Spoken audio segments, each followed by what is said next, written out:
Hello and welcome to NDTV Profit. You're watching IPO Adda and the guest today is from Enviro Infra Engineers Limited. The company's IPO is opening on November 22nd, closes on 26th of November. Price between 140 to 148 rupees per share. It includes a fresh issue of 572.46 crores and an OFS of nearly 78 crores. So the total size of the issue is roughly 650.4 crores. And joining me today is Mr. Sanjay Jain, who is the chairman and whole-time director, and Mr. Manish Jain, who is the managing director of the company. Gentlemen, thank you very much for joining us on NDTV Profit. Mr. Sanjay Jain, to begin with, sir, you're raising 572.4 crores in fresh issue. Give us an idea of where you're going to use this and give us also a profile of your company of what exactly it does. Out of 570, 180 crore will be used as working capital, 120 crore will be used for repaying the debts, and 30 crore it will go into our subsidiary Enviro Mathura for executing the project in Mathura, and the balance 35% will be used for GCP purposes. Okay. Mr. Manish Jain, can you give us a sense of what is the company about, how does it work, and which are the areas it works on?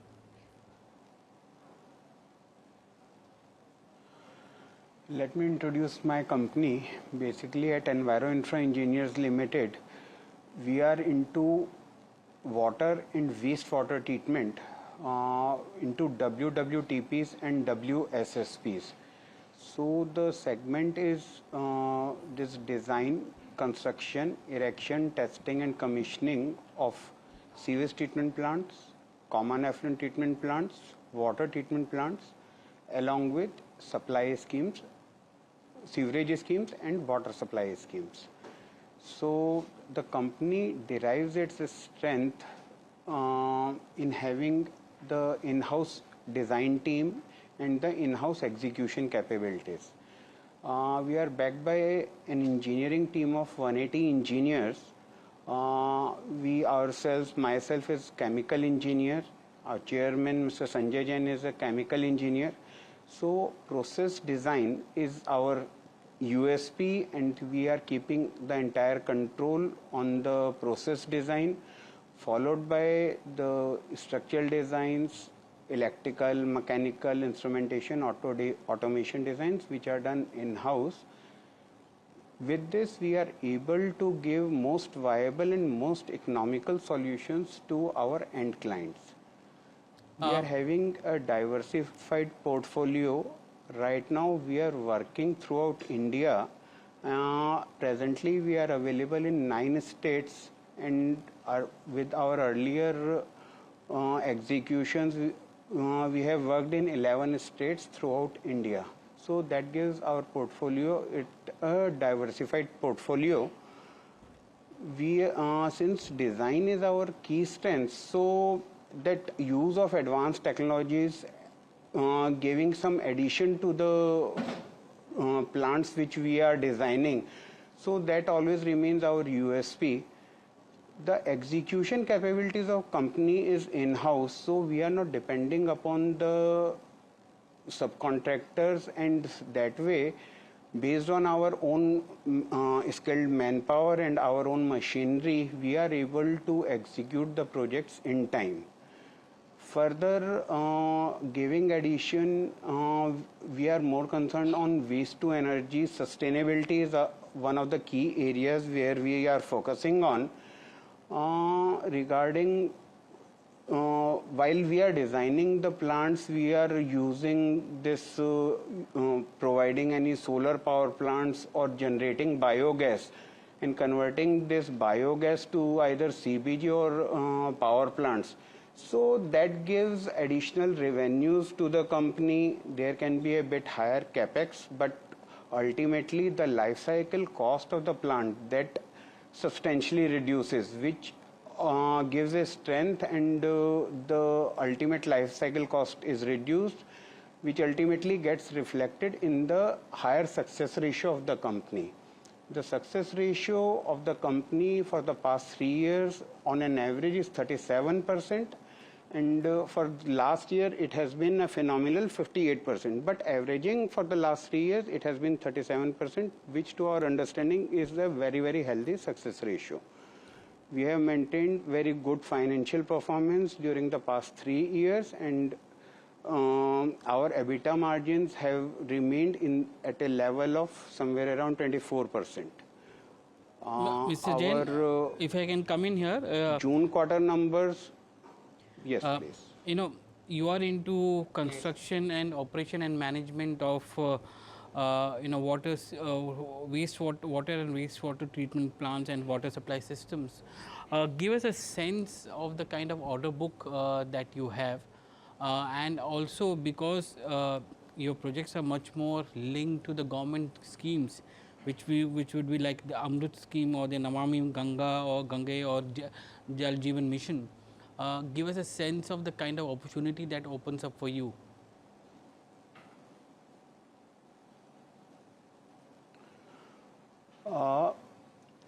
First of all, our order book of 1,906 crore presently, it constitutes somewhere around 600 crore from WSSPs, and rest of the order book is from various WWTP projects in India. The overall projects which are ongoing are 21. There are various government initiatives under which the company finds its strength and is capitalizing on the various government initiatives. First of all, it is Namami Gange, wherein a number of projects that have come up, and company is also executing some of the projects. It is both under EPC as well as HAM. So it is a 100% centrally funded scheme wherein the wastewater which was earlier entering into river Ganga, it is being intercepted and treated before being discharged into the river. The second scheme is Amrut. Under Amrut scheme, there are 500 cities wherein the sewerage and septage is being managed to 100% extent in 500 cities, and water infra is being strengthened for 4,800 cities. The total budgetary outlay for from the government side is 3 lakh crore, and a budgetary allocation of somewhere around 40,000 crore, which includes 8,000 crore from center and rest from this states and ULBs, which has been allocated for current financial year. The other ambitious mission of Government of India is this Jal Jeevan Mission. Under Jal Jeevan Mission, water is to be supplied to each and every household in the rural India. So this mission is also moving very fast, and is a budgetary allocation of around 75,000 crore that has been earmarked for current financial years, and going by the trend, maybe another 2 to 3 year time, there are very good opportunities available in Jal Jeevan Mission as well. So these are the government initiatives. Apart from this, it is NRCP, National River Conservation Plan, wherein apart from river Ganga, for other river development projects, the treatment of wastewater which is required, so the projects are coming up. So these are the various government initiatives under which a lot of work is coming up, and company derives its strength by executing the projects with various of the government schemes. Sir, give us a sense. In this, I will like to add Yes, one please more add, sir. thing. Beside what Manish has told, this order book constitute only the construction plant. Besides this, we are doing the O&M also. The order book is around 750 crores. It is spanning around 10 years.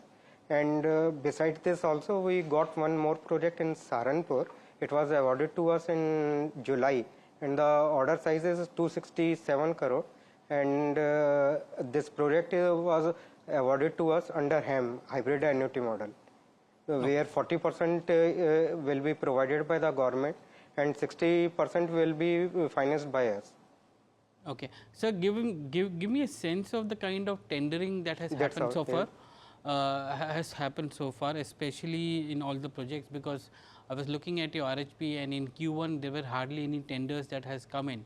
So, give us a sense of what is the total amount of tender that you expect to come in the remaining part of the year, especially Q2 to Q4, and the kind of opportunity that opens up for many companies including yours.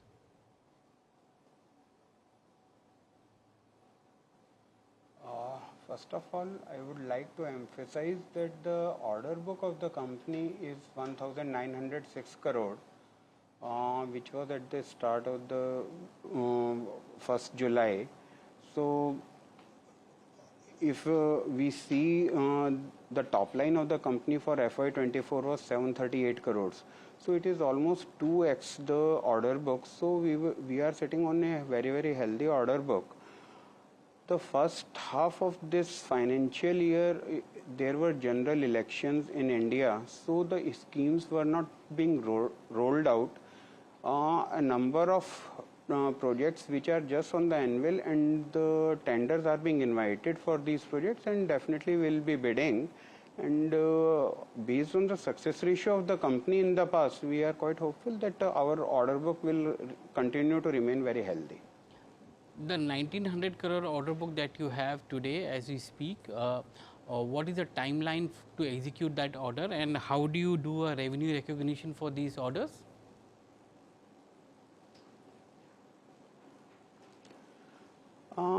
In the size of the project that we are executing, in general, the timeline for completing any of the project remains somewhere between 18 months to 24 months. So that says that these projects need to be executed within 2 years' time. And if you can give us an idea of the kind of margins that you have between the EPC and the O&M projects which you have.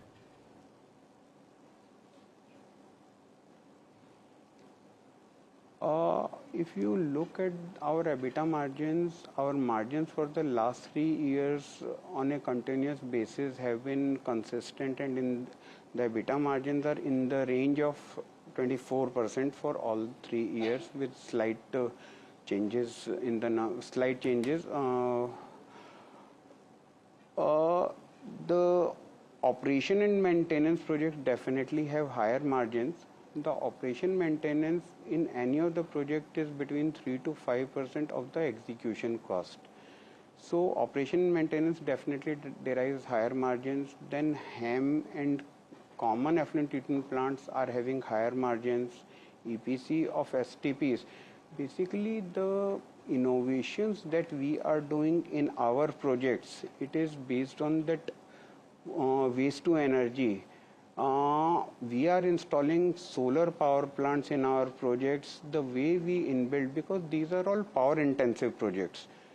So if in a plant we are reducing the power to a large extent, that says that the life cycle cost and the energy cost has got reduced. So we are having an extra equation of extra capex and extra opex in form of manpower, which we can generate, and we keep innovating continuously so that we derive higher margins. So our margin on a consistent basis have been 24% and around 24%, and we expect that we will continue to derive the same margins going forward. Okay. Mr. Sanjay, if you can give us an understanding of, the fact that you are into an industry which is highly government regulated, and you are also getting into HAM because you have a couple of HAM projects which you are in. Do you plan to go and bid for more HAM projects in this segment? Yeah, the balance sheet which we are having right now, it gives us strength to bid for the HAM projects of larger size. We will keep on bidding for the HAM project also. Because I'm asking this because from a cash flow. Basically, I'm asking this from a cash flow point of view, because on a net, net cash flow from operations point of view, you're having a negative net cash flow. So how do you plan to bid for those HAM projects? Basically, the company is growing continuously for the past 3 years or past 4 years. In the last 1 year, the growth on the top line is more than 100%. When it is such type of growth, then definitely the working capital that will increase. If the working capital is increasing, that other financial assets that are definitely getting increased. If you see, our creditor days were 115 days, and in general, we have a tendency to make payments to our MSME vendors within 45 days time, and non-MSME vendors within 60 days time. So that way the cash flow seems to look negative, but the company is doing really good, and going forward these cash flows definitely these will get stabilized, and it will definitely get converted to positive ones. What will And, be? The margins Yes, please go on, sir. the margins in the HEM projects are definitely better in comparison to EPC projects. So with a healthy, with the IPO coming, the books, the balance sheet size of the company that will increase. We'll definitely keep a balance between EPC and HEM, but definitely we will find a good opportunities going forward in the HEM projects, and we will definitely bid for some of the HEM projects. We will try to make a balance that our balance sheet is in a position to take up that HEM project, the investment from the HEM projects easily. Of the total debt that you have, nearly 41% of debt is in working capital requirement. So this issue will likely to ease that kind of proportion which is there, right? Right. Yeah, definitely. Basically, our working capital requirement, there is a working capital gap of somewhere around 40 days for FY24. Apart from this, we are required to give performance bank guarantees and retention bank guarantees to our end client whenever we bag a project. So for this, we are required to furnish collaterals and margins to our bankers. So we are giving these collaterals and margins in form of FDRs. So a lot of cash flow of the company gets stuck up there in our balance sheet of FY24. That FDR component is 186 crore. The current credit rating of the company is A-. So the credit rating is also expected to improve. Definitely our collateral and margins that shall get reduced. Our bankers are continuously supporting, and we do expect that our collateral and margins with the improvement in rating further, that will go down. So that will all ease out the cash flows and the working capital requirements what we have just. It's based on the prudent judgment and the workings of the company. Mr. Sanjay, if you can give us an understanding of the investment that you're making into your subsidiary, which is a Mathura subsidiary. What is this investment about? What does this subsidiary do?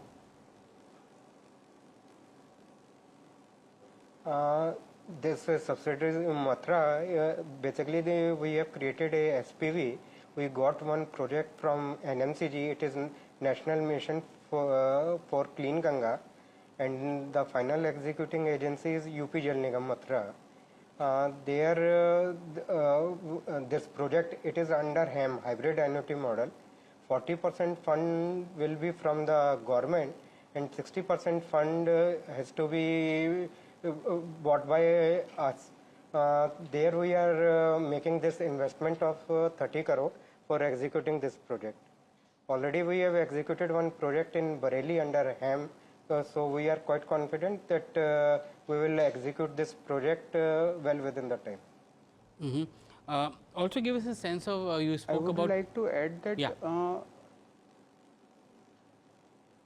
Please go on. The total financing requirement in the project is 120 crore. The total project size is 195 crore. So 40% is government grant. 30 crore is the equity infusion from the parent company to the SPV, and balance 90 crore that we are taking term loan from the bankers. Okay. My last two questions on O&M.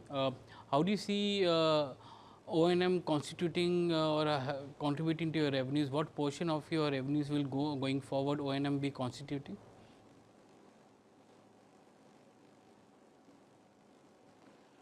As Sanjay ji has said, our order book of operation and maintenance is 750 odd crores. So the period of operation and maintenance is ranging from 5 years to 15 years.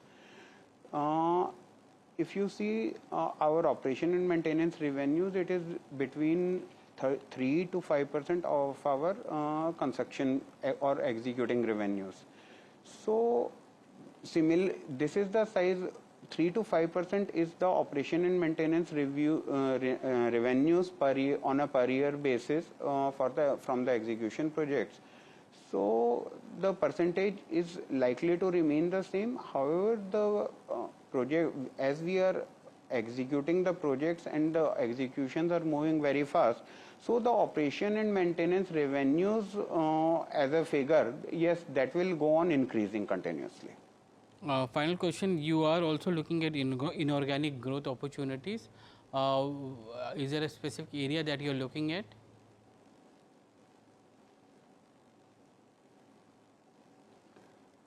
Basically, we intend to go for acquiring a company with some specific equipment manufacturing or for some technological buyouts. So we are venturing into it, and we post IPO will definitely look for the opportunities where we can have an inorganic growth and which can support the growth of the company, and we can move on still faster. Gentlemen, it was a pleasure talking to you today. Your IPO is opening on November 22nd, closes on November 26th. Price between 140 to 148 rupees per share. It has a fresh issue of 572 crores and OFS of 78 crores. That makes the total size of the issue at a little over 650 crores and gives you a company valuation of nearly 2600 crores at the upper end of the price band. Thank you for joining us on NDTV Profit and coming on IPO Adda.